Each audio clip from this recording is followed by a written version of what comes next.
creepy, Rod recorded, self-narrated his own story, and that'll be coming up later in this show. So sit back, relax, turn off the lights, do whatever you need to do, and enjoy show number 245.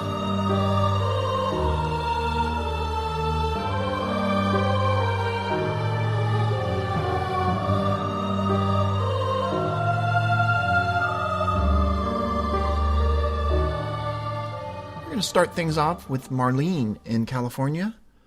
Pet visits.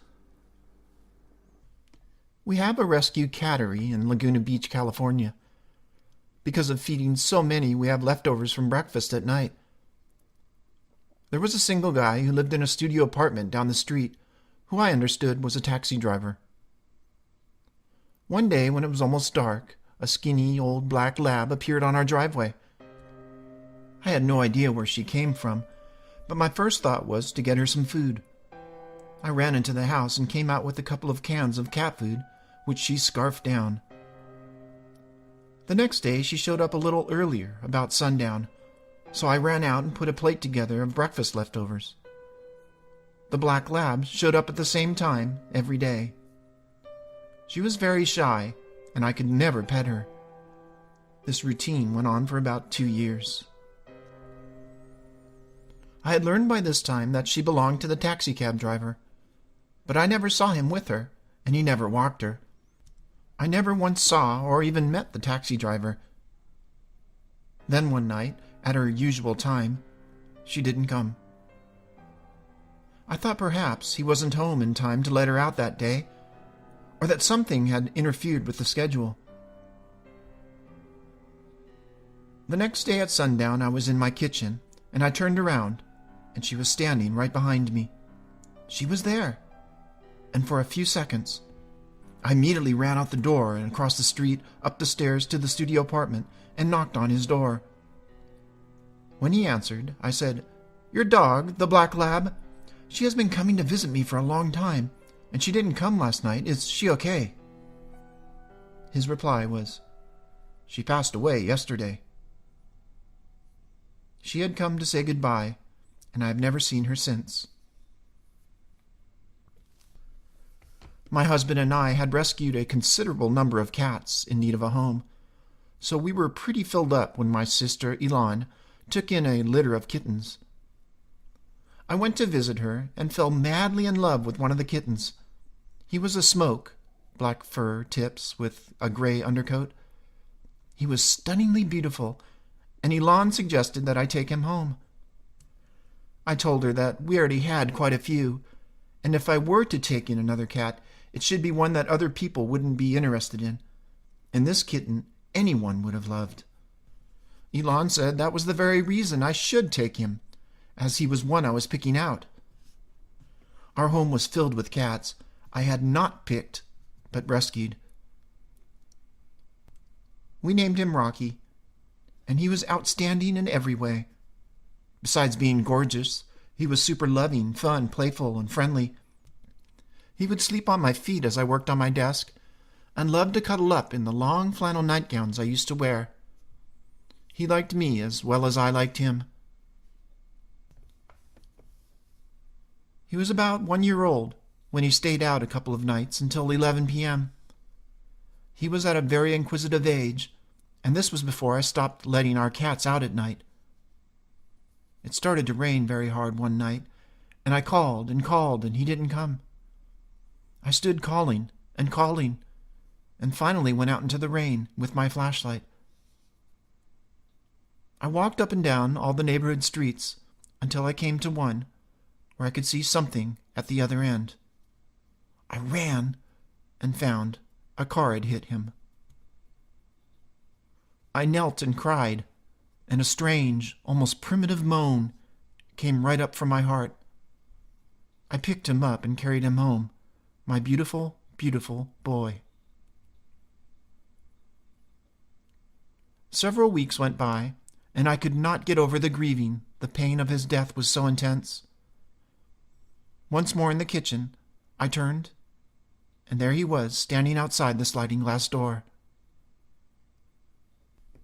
Unlike the lab, he was in his light body, and he was like a cat of sunshine. He illuminated so. Without words, he told me not to grieve over him any more. He was fine and so very happy, and then he disappeared. As if someone had shut a door, I was able to release the sadness.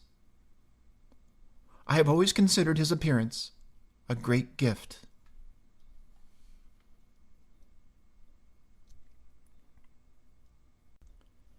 Next story is from Sidell in California.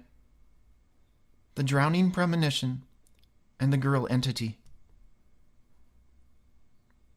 I live in a community in Southern California, and my house sits on the bay. Every year there is a Christmas boat parade with about 15 to 30 boats and yachts that are decked out in Christmas decorations. Super whimsical and fun. The night of the boat parade, I had a nightmare. In this dream, I saw a face of an older female floating in the water. No expression on her face, and the only color I could see was a blue hue. I instantly felt terror and somehow convinced myself to wake up. The next night, I was browsing news articles on Facebook when I came across an article that made my heart want to jump out of my chest. The article was about a partygoer who attended a boat parade on a yacht in my neighborhood. She was found dead in the bay. I then did some digging on Google and found out a 59-year-old woman had fallen off a yacht and drowned.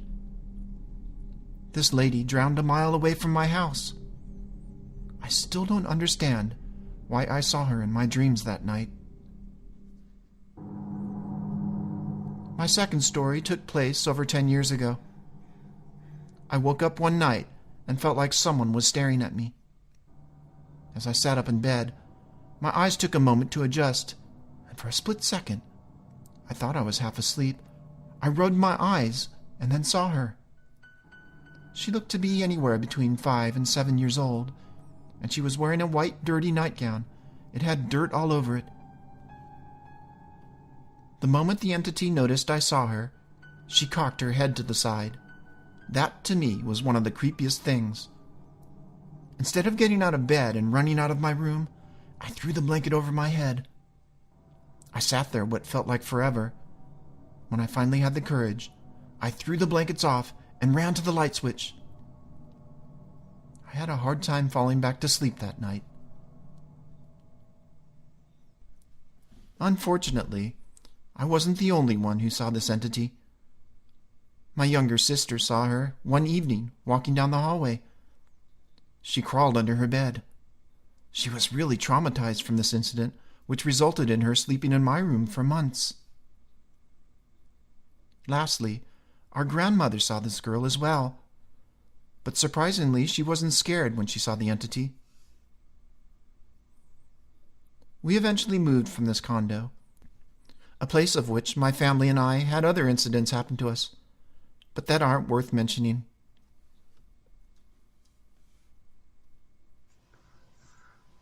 Hi Lex, this is Rod. A few years ago, I wrote in with a story about a heiau, or sacred prayer temple, on the island of Maui in Hawaii. And I think you read that on one of your Halloween shows, and that was a real thrill. Thank you.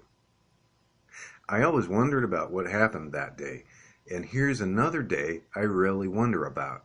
And it's an experience I had at Hollywood Forever Cemetery in 2005. It's really weird because this was a place I'd read about as being haunted, with people seeing apparitions that looked like people, but they could vanish by walking through brick walls.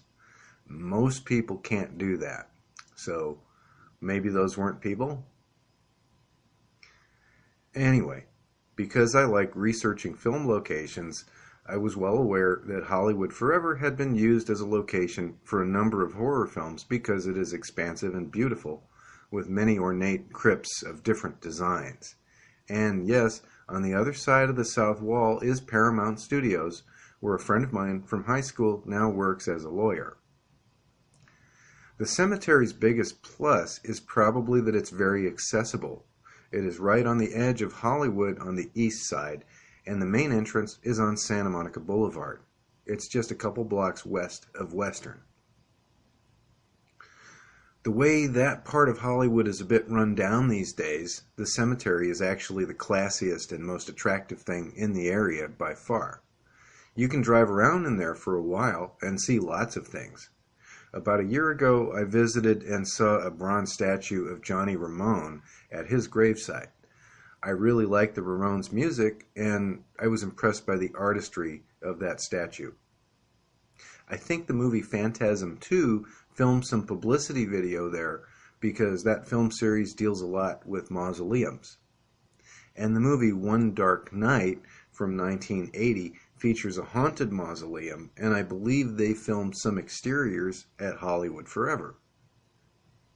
Just a few blocks away, in the 80s, was a small workshop where I helped build a Bela Lugosi mask for Frank LaLoggia's ghost movie, Lady in White.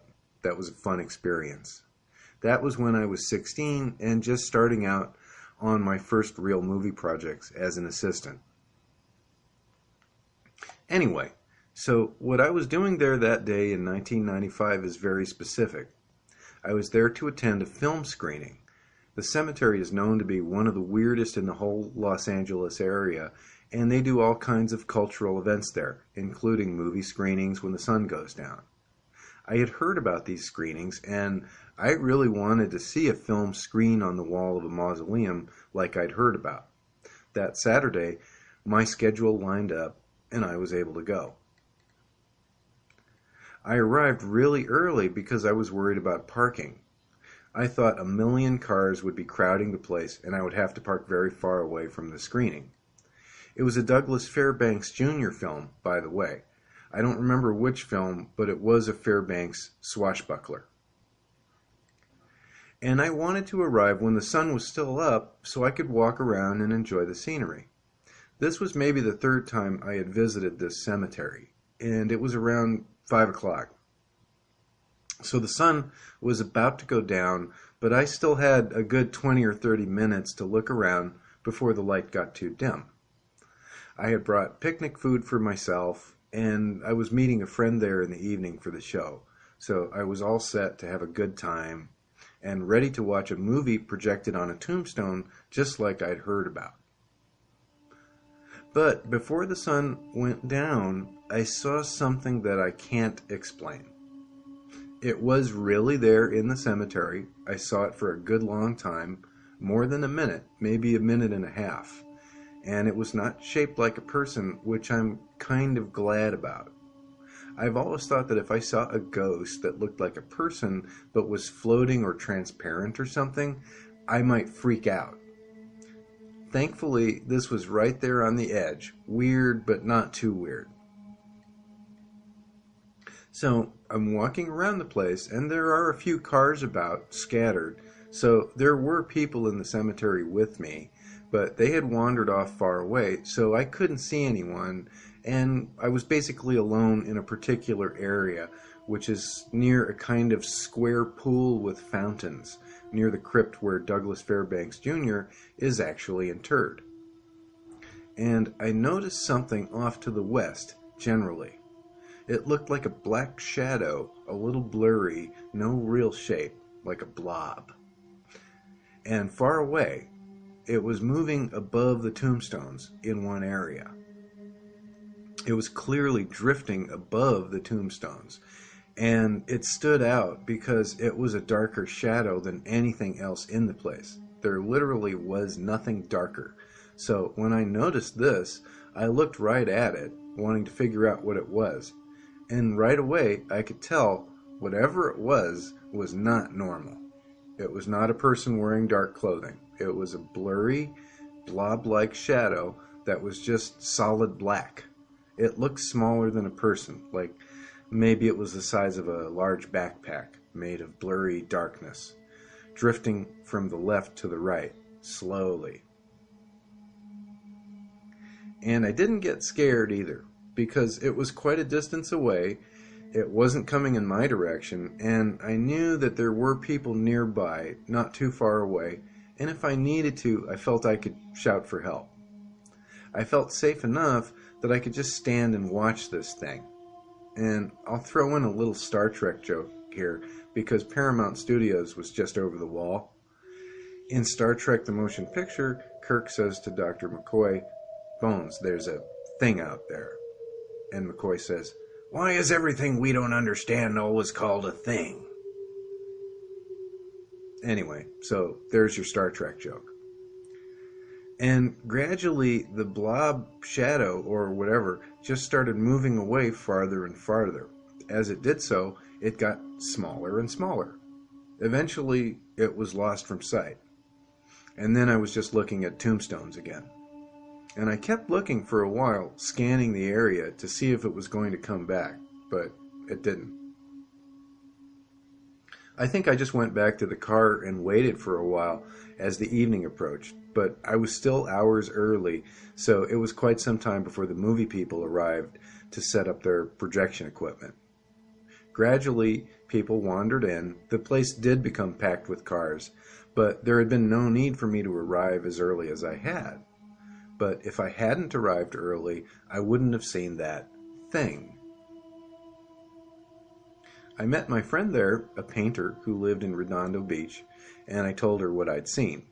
She said it was a good luck sign, and that the screening would go well because of it. That's exactly what happened. The screening did go very, very well. Everyone seemed to have a great time that evening, and I had a special memory to take home. Thanks a lot, Lex. I really love your show. Anything Ghost has been around since late January of 2006. That's 12 years of Anything Ghost. And you can have the complete Anything Ghost archive by joining the Anything Ghost VIP group. There's a one-time charge that'll give you complete access to all the Anything Ghost VIP group features, including the archives, early release, and other features you'll find when you get there. So check out the Anything Ghost VIP group. For more information, go to anythingghost.com and then go to the Join the VIP Group tab, www.anythingghost.com, join the VIP group. See you there. And here's a short story from Maureen in San Antonio, Texas. Shadow Ghost.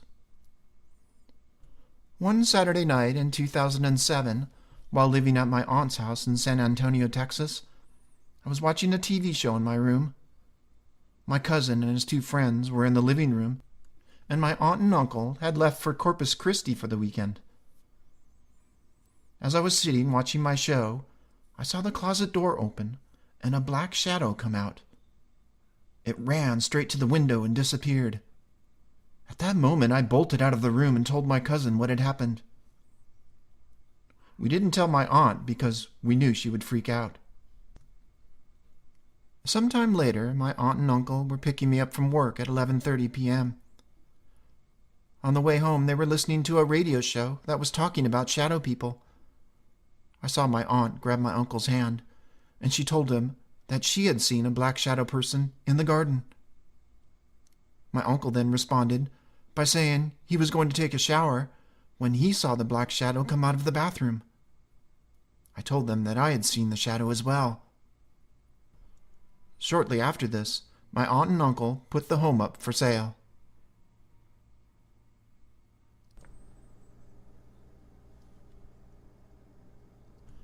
Next story is from Alejandro in Bronx, New York.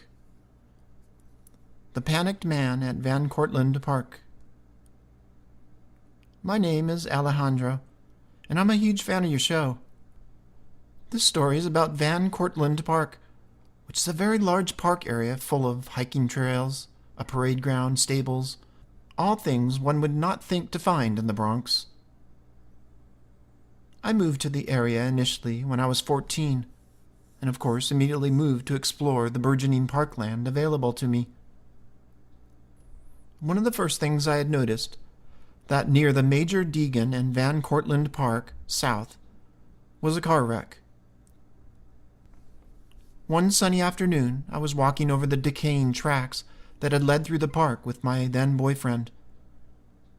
As we were walking, I saw a man in his early 20s, disheveled and panicked, wobbling down the road. He was walking toward me, and I shoved my boyfriend out of the way so as not to impede this man. The approaching figure seemed to exude panic and was obviously not well. My boyfriend quickly turned to me and asked why I'd shoved him. I responded, rather annoyed, that I wanted him to move out of the way of the man walking toward us. I turned and pointed to the man for emphasis and realized he was not there anymore. I'll never forget the experience. The figure was solid enough to make me want to move out of his way.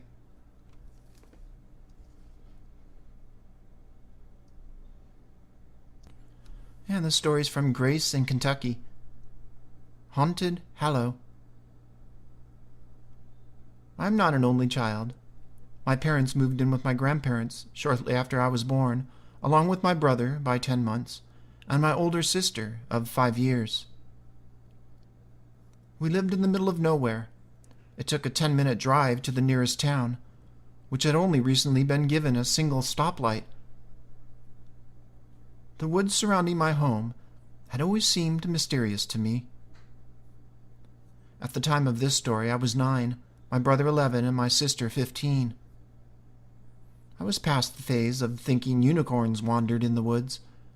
Instead, the evidence that something else resided in the woods pawed at my mind every chance it could when I walked into the trees surrounding my home. After all, the place was called Haunted Hallow. A row of cedar trees marked the end of our property and gave way to our neighbor's field. The neighbor wasn't creepy, just a nice farmer. In fact, I never really saw the guy because our houses were so far apart. Every weekday, my brother and I took the school bus home.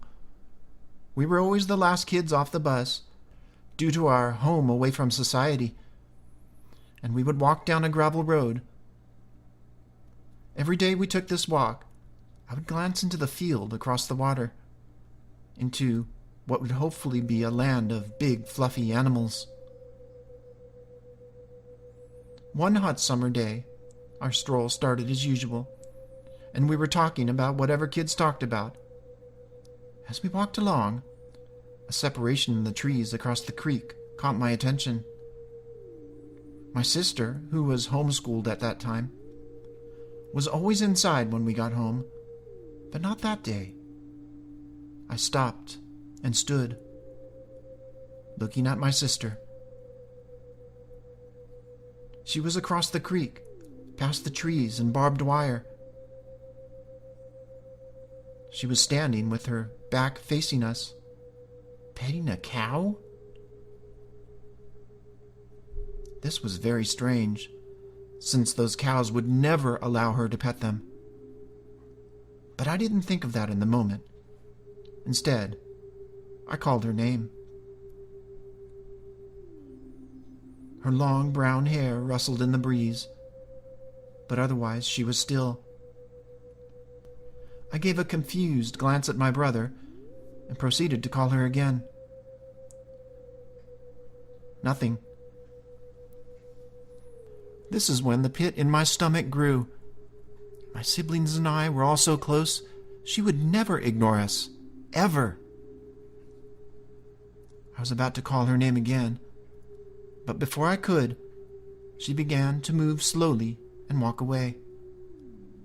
But she never turned back our way. Instead, she went to her left and walked past a big evergreen rooted next to her. My eyes followed her past the tree, expecting her figure to show up on the other side. It never did. She had vanished. After our initial confusion, I tried to get closer or lean to a certain angle to get a peek behind the tree. Perhaps she was playing hide-and-seek. I gave up, and my brother and I walked the short distance to our house. Immediately, I threw a slew of questions at my parents, who were seated on our couch. They stared at us dumbfounded. "What do you mean?" my mother asked. "She's been in her room this whole time." My mind seemed to crack a little. There was no way. The girl I saw across the fence was just like my sister. Same hair, same physique, same clothes. There was no way she made it to the house before us. I ran to her room, losing my mind, only to find her curled up in her bed. I don't know what I saw that day. Perhaps it was a figment of our imagination. She had gone on a visit to see her father and brother. They lived the next town over, in the rural boot heel of Missouri. She went over early in the morning to have breakfast with them. The plan was to meet up at her father's house in the countryside, and then he would drive them all into town, to their favorite diner downtown. They all piled into his Mustang and set out along the curvy back road that looped through the foothills into town. It wasn't long past dawn, and the sun was barely above the tree line. There was no traffic. They didn't pass a single vehicle. About 5 minutes from the city limit, they spotted someone standing on the shoulder of the road. As they neared this person, it became clear that it was a man with his back to them. He was wearing a leather jacket and dark pants, and as they approached, they could tell he was dressed as a biker. Something definitely wasn't right with this man. My girlfriend's dad slowed down so they could get a better look. As they got nearer to the man, he didn't even turn around. He kept his back to the approaching car and held his body in a strange posture. It gave her the chills, because his stance wasn't normal at all. All he did the whole time they approached was point down away from the road toward the low side of the embankment where the road dropped off sharply. Thinking he was in some kind of trouble, my girlfriend's dad decided to see if he could help. He slowed down as they passed the man and pulled off the road just ahead of him. When they got out of the car and turned around to where the man had been, they faced an empty road. The man had vanished. They walked over to where he had been standing and looked down the steep embankment to where he had been pointing. Looking into the ditch below, they saw the body of a man, twisted, next to the wreckage of a motorcycle. His body had swollen and had obviously been there for several hours. He was wearing the same clothes as the man who had been standing on the shoulder of the highway. There was no one else around.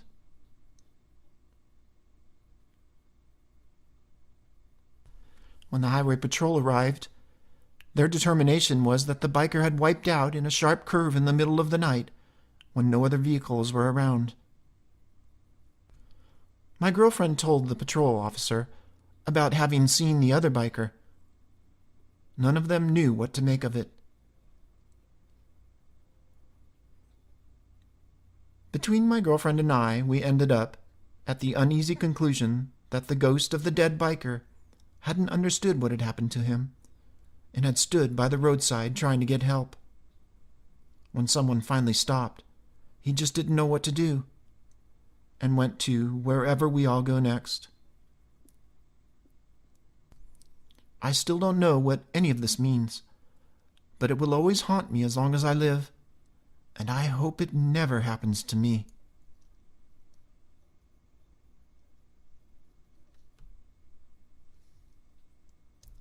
Here's a short story from Grace in the U.S.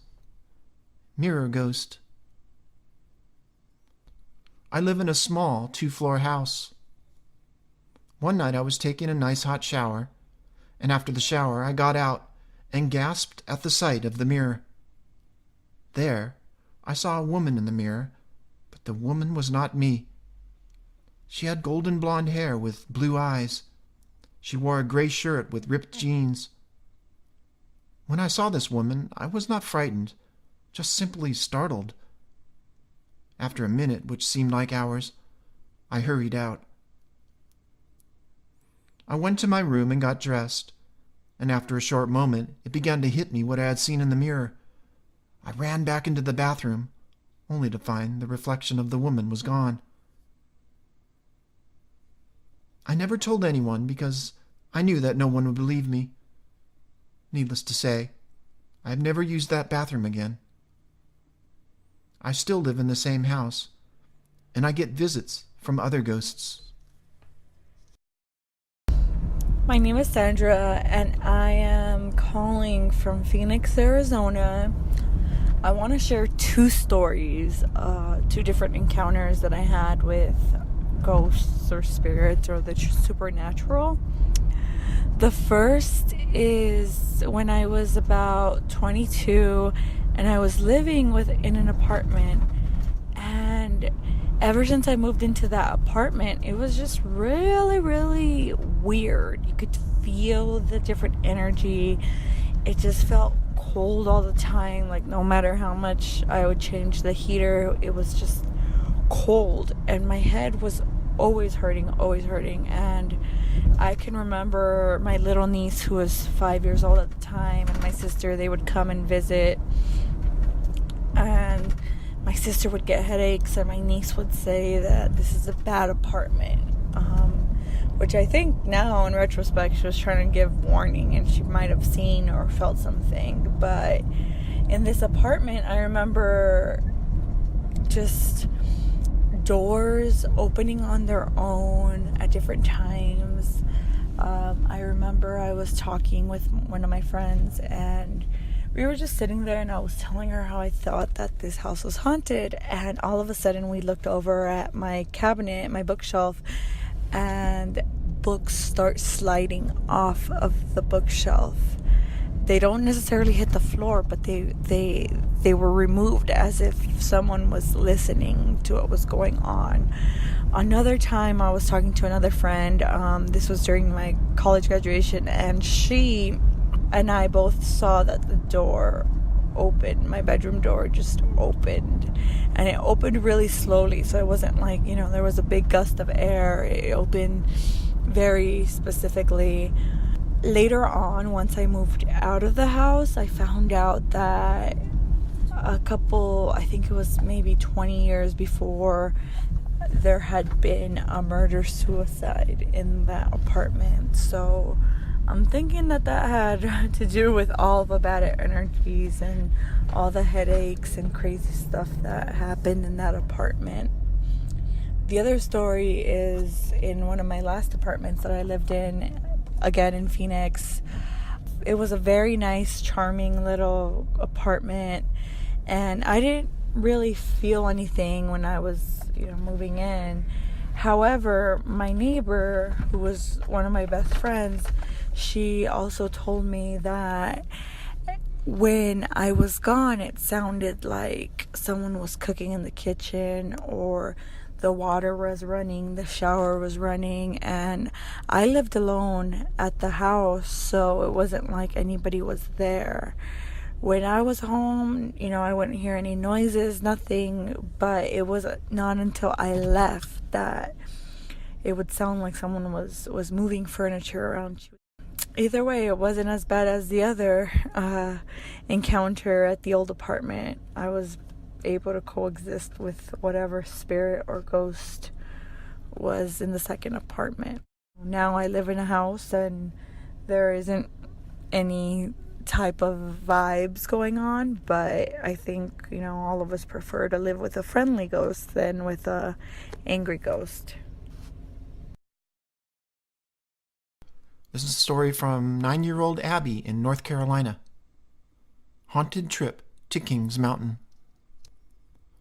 It all started when my family and I went to Kings Mountain State Park.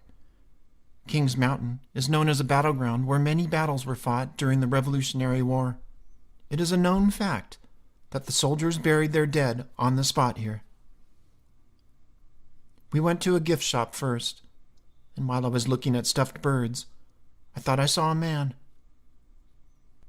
I looked back at the aisle, but there was nobody there. The creepy thing is, I heard no footsteps from that man. It was a little unnerving. Later on, as I was walking on a trail with my mom, she told me that the Revolutionary War was fought here. Then it hit me. The man I saw in the gift shop Must have been one of the British soldiers from the war. That was when I started to feel strange, like there was someone behind me. My mom said she saw a shadow, and I began to smell something like sulfur. I want to come again, but this time at 3 a.m., so I can see more ghosts.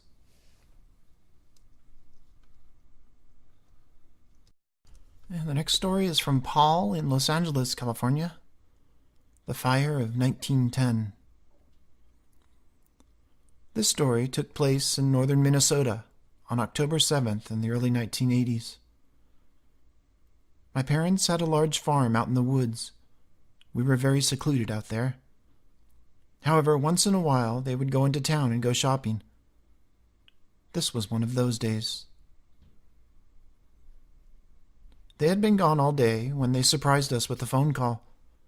They asked if me and my older brother wanted to meet them at a small restaurant about 15 miles away. Excited to get off the farm for a while, we hopped into my brother's car and headed down the gravel back roads. We'd decided to go down a specific way to the restaurant, one that would take us by a particular road that led down to a country landfill. Black bears were often seen. On the approach to this road, there was a large 40-acre field on our left that a farmer had been trying to clear of trees for many years. It was nearly completed. As we approached the field, the farmer just happened to be burning one of the last piles of wood. The flames were large, and he was tossing more wood on top. My brother and I commented to each other that it was nice to see he was nearly done clearing that field. We came up to the intersection of the landfill road, stopped, and looked down the road to our right, hoping to see a bear, of which there were none. Mildly disappointed, we turned left, which took us along the edge of the field. Our attention went back to the large fire again. However, this time, there was nothing out there. My brother turned to me and said, wasn't there a guy just out there burning stuff? I told him yes. We stopped the car, looked over the entire field. We even walked out there when we realized the whole field was full of dead, dry grass. Any flames, and the whole thing would have been on fire. Soon after that day and that incident, I happened to cross some local history telling of a large fire that tore through that area on October 7th of 1910. It killed 29 to 42 people. What's more astonishing is that 12 people died right near that spot. They had jumped into a well to escape the flames and suffocated. I don't know if what we saw was related. I can still see the farmer in overalls tossing sticks on the large fire. My brother and I often recount the vision we both saw that day.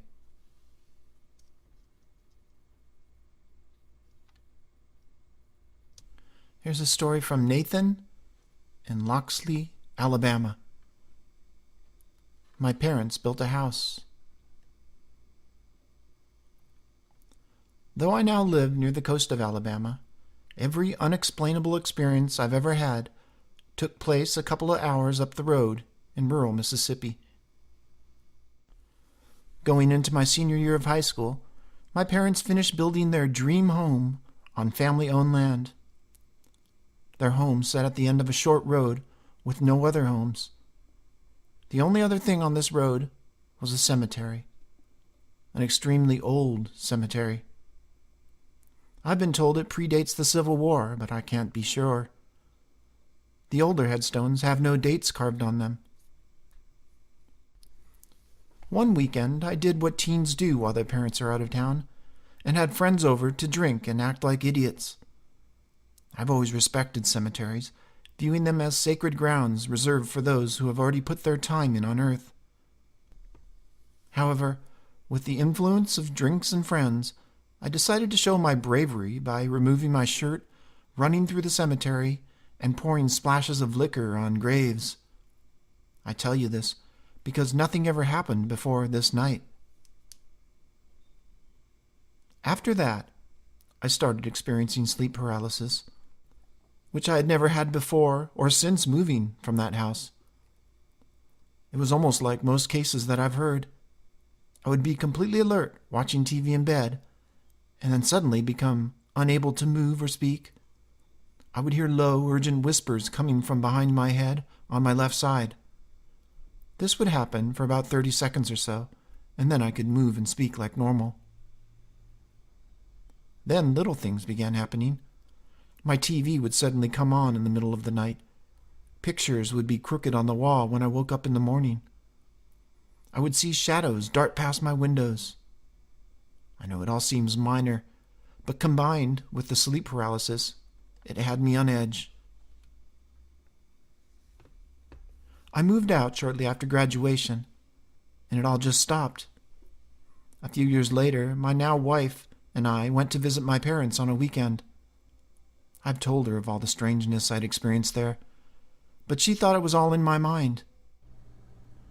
Close to dark, my parents ran to town to get some last-minute items to cook before we left. Standing in the kitchen with the window open, we stopped talking due to a noise. It was unmistakable. The clip-clop of horse hooves and the squeaking of wheels being pulled behind it. We looked out the window to see dust, as if someone had driven down the dirt drive. We quickly ran outside to see nothing.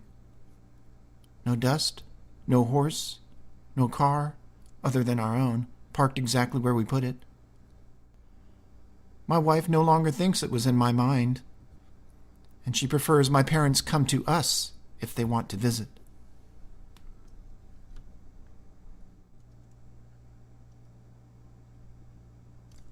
A story from Juliette in Paris, France. The ambassador's wife. I once sent you a story about my apartment here. Now I am sending you another.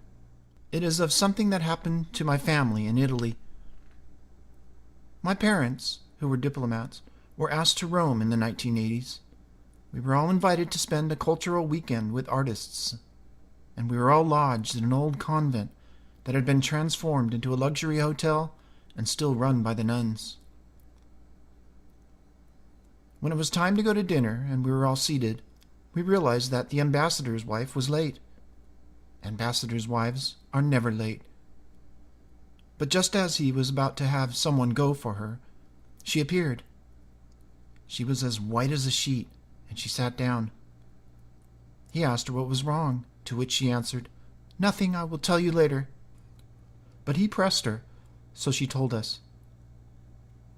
She had wanted her dress ironed and opened the door into the corridor to ask for assistance. She said she saw a nun walk across the corridor, but that when she called out to her, the nun didn't respond. Instead, the nun walked straight through the wall. The ambassador called in some of the staff, and they confirmed that there had been previous sightings of this ghost. The rumor in the village was that this nun had tried to run away with a lover and had been locked up and died.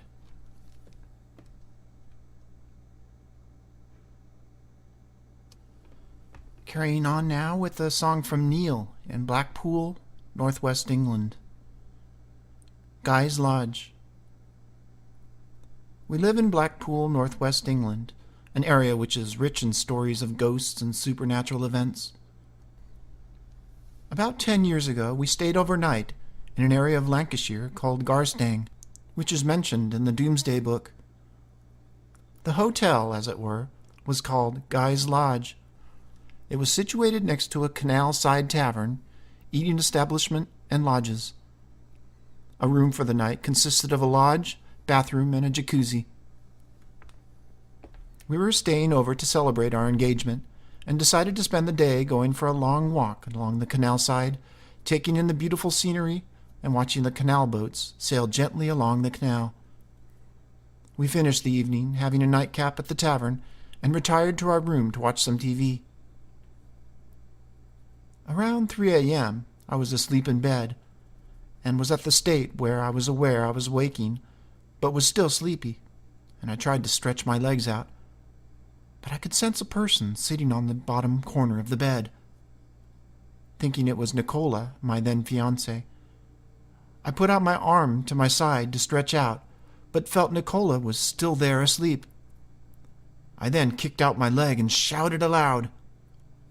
As I sat up, the window on the far side of the room banged and closed itself. Nicola, by this time, was asking what was up and put on the bedside light. I stood out of bed and told her what I experienced. I then explained where the person had been sitting, and as I touched over the bed cover in the bottom of the bed, it was cold and damp, as was the rest of the room. Strange for a mild May night. I climbed back into the bed and couldn't settle for the rest of the night. The next morning, we could feel none of the coldness of the previous night. When checking out, we told the receptionist about my experience, and she stated that there had been many incidents and reports of hauntings in the lodges, and many were similar to what we had experienced.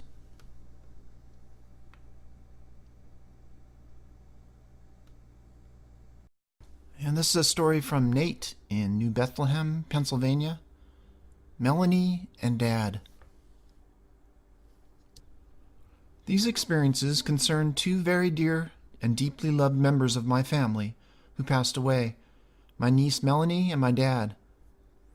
I found both comfort and, I guess for a lack of a better word, confirmation that something exists after we die.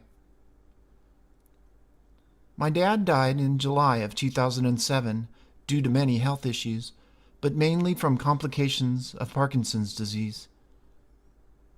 In about the last 15 years of his life, while he was still pretty healthy, and in the years before the Parkinson's really started to take its toll, he became very addicted to playing the daily number lottery, almost to the point of obsession. Looking back on it now, I smile about it. But at that time it was very annoying to the entire family. We almost lost our patience with the obsessing. He would constantly run to the corner store to play a number, and he kept a little notebook, logging in all the number combinations that came out from day to day. When he could no longer go to the store himself, he would leave notes and money for us on the kitchen counter to play certain number combinations for him when we were running errands or at our jobs on lunch breaks, etc. He tried to figure out strategies for playing numbers, and was certain that if he kept at it, sooner or later he would hit it big. The family tried to make him see that the lottery was just a game of chance, and that with so many people playing it, his odds of winning were very slim. This talk did no good, and his obsession continued. Sadly, Dad died at 85 years old, and he never did hit it big like he was so sure he would.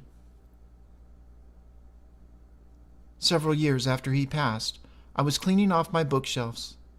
In one of the books, I found a little note written in my dad's handwriting, instructing me to play for him the number 127 for 50 cents on the daily number.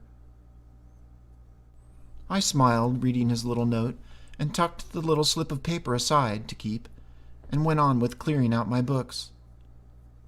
I gave several boxes to a local used bookstore. The next day, while taking my two dogs for a long walk, guiding both dogs on their leash across busy Main Street, I caught a flash of something shining in the sunlight right in the middle of a two-lane street. Not on the side of the road, not on the sidewalk, but right in the middle of a busy street on the yellow line directly in our path as we crossed. I very quickly stooped down and picked up 2 quarters lying there, shining, 50 cents. Not giving it much thought, I continued on with my 2 dogs, thinking it strange but cool that I found 50 cents in the middle of the road. When we got home, I noticed my answering machine was flashing a message. It was the bookstore guy asking me to stop by the shop, that they had found something that I thought I might want to keep. When the message finished flashing, the machine announced that the call had been received at 1:27 p.m. Individually, these things are nothing, but I began to feel like this was all more than just coincidence. The next day on my way to work, I stopped by the bookshop. The guy that owns the store smiled and presented me with an envelope containing an old picture of my dad. It was taken when he was in the Marines in World War II. He said it was inside one of the books, and it had fallen out when he was putting away the books. He said that he would not have made a connection except his name was written on the back of the picture. Well, needless to say, that kind of cemented things for me, and my dad's picture in hand, I crossed the street to the corner and played the number 127 on the daily number with the 50 cents Dad had given me. I won $50 that day. And though $50 isn't much, but the feeling that this was my dad's way of saying hello to me was worth more than if it were 50 million.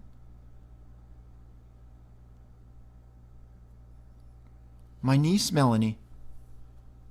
My niece Melanie passed away in September of 2010 at the age of 33 from breast cancer. Melanie was one of the twin girls belonging to my sister. I was 14 when they were born, and much of my youth was spent babysitting and spending time with the two girls. We were very close, and I loved them both very much. As Melanie grew up, she and I had more than a typical uncle and niece relationship. We were close friends. We shared many of the same interests and confided in each other, went shopping and just hung out together, etc. When the movie Beaches starring Bette Midler and Barbara Hershey came out, the two girls wanted me to take them to see it. We all three laughed and cried and enjoyed it very much. Melanie particularly seemed drawn to the film, and she even purchased the soundtrack, and she listened to it for a while after that. Every time I would come to babysit them on the weekends, we would have to watch Beaches at some point. Time marched on, and they both grew up and moved away and began experiencing life and education and work and relationships. Occasionally, when Melanie would come home for a visit, she would always make time to stop on her way and visit with my partner and me. When she was able to spend a couple days with me, we would order pizza and watch Beaches together like we did when she was a young girl. As I mentioned at the beginning, Melanie developed breast cancer and died in the fall of 2010.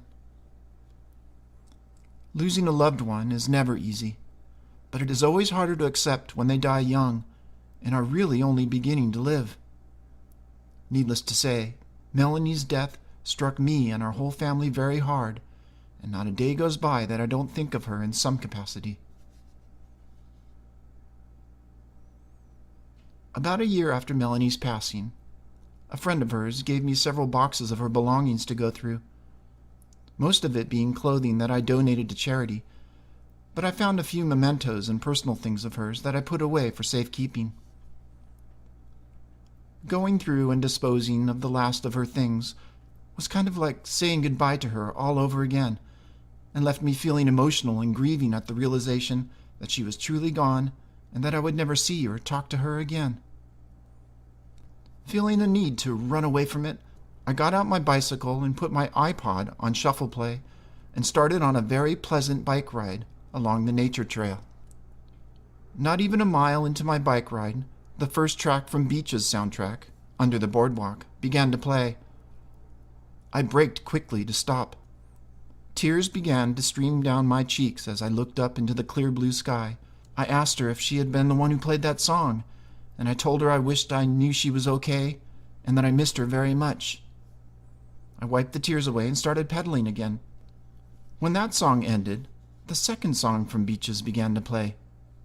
As I continued on, unbelieving what I was hearing, I came to realize and accept that as the last song, the friendship theme, faded and finished, that the whole complete soundtrack to Beaches had played in chronological order. A feeling of love and closure washed over me as my iPod resumed its random shuffle play. And this is a double flashback. It's a recording from episode number 232 from the year 2016, and I'm reading a story from episode number 142 in 2011. All right, and that's all I have for submitted material for this show. But I was going to read a story from my new book, Ghostly and Creepy Experiences, Anything Ghost, Volume 1. It's available on Amazon and as ebooks, and it's also available on Amazon as print, and I'm going to read from the print. But this was a story that came to me in, let's see, I have the dates in here for each story. October 9th of 2011, episode number 142. And it was from J. Stephen in Texas, and it was a story from his brother, who is a police officer. It's called Emergency Call from the Dead. Here's a first-hand experience my brother related to me. A few years ago, I was a patrol deputy with a large county near Houston, Texas. One evening, around 2000 hours, dispatch received a call from a residence from an elder female stating that her husband had fallen. Upon our arrival, 2 other deputies and I made several attempts to make contact with the homeowner. No one would answer the door, and we were unable to see anyone from the outside of the residence. I contacted dispatch and requested that they call the residence back and have the wife come to the door.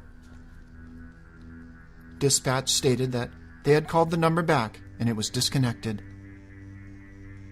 After several minutes, and knocking quite loudly, one of the neighbors came out and asked if they could help. We explained that we had received a 911 call from the residence regarding the homeowner being injured. The neighbor looked at us puzzled and asked if we were joking. I explained to him that we were not joking. He then informed us that both husband and wife passed away approximately 1 week ago. After a few moments, I asked the neighbor if they might have a key to the residence. He stated that they did, and promptly obtained us one for us to gain access. When we entered the house, the neighbor stated that he would not enter. We checked the house, unable to locate anyone inside. I further checked the phone and received no dial tone. We thanked the neighbor and left the location. I contacted dispatch and informed them that no one was at the residence and requested that they check the phone company regarding the number and phone line. I feared that we went to the wrong address and someone still needed medical attention. I checked with dispatch to make sure the recording of the original call had not been rebroadcast for some reason, but was told it originated from the home. I contacted the phone company to make sure the phone had in fact been disconnected, and they said it had. I even heard the dispatch recording of the elderly lady. I was later informed that the residents of the home in which the call originated had passed away the week prior. The husband had fallen due to a heart attack, and the wife had passed shortly after due to shock. Both were very elderly and had health problems. I was also informed that the call we received was the same call that dispatch received the day before they passed. We would receive this call for 3 more weeks on the same day of the week of the original incident and at the same time. Several of my co-workers would not respond to the call due to the eerie nature of the call. The calls then stopped.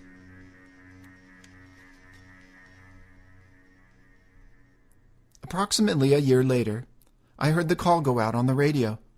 Same call, same location. I was no longer in the district, but I responded regardless. When I arrived on location, I spoke with the new homeowner that stated that all was well. I have since left this patrol division and wonder if they still receive the call in late August.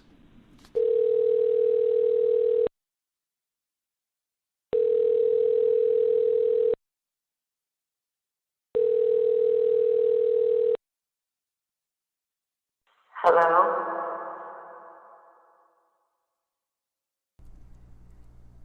And that's it for Anything Ghost number 245, Or was it 232? Or was it 142? But that's it, regardless. And I'll talk to you in show number 245, 246. It's not far away because I have a bunch of stories already. I'm running a little behind with this one. All right, thanks everybody for stopping by and listening, and thank you for sending in your stories. If you have a story you want to share, send it to lex@anythingghost.com. For everything anything goes, go to anythingghost.com. And don't forget about the VIP group. Go to anythingghost.com and look at the Join the VIP group tab. All right, everybody, have yourself a wonderful week, and take care.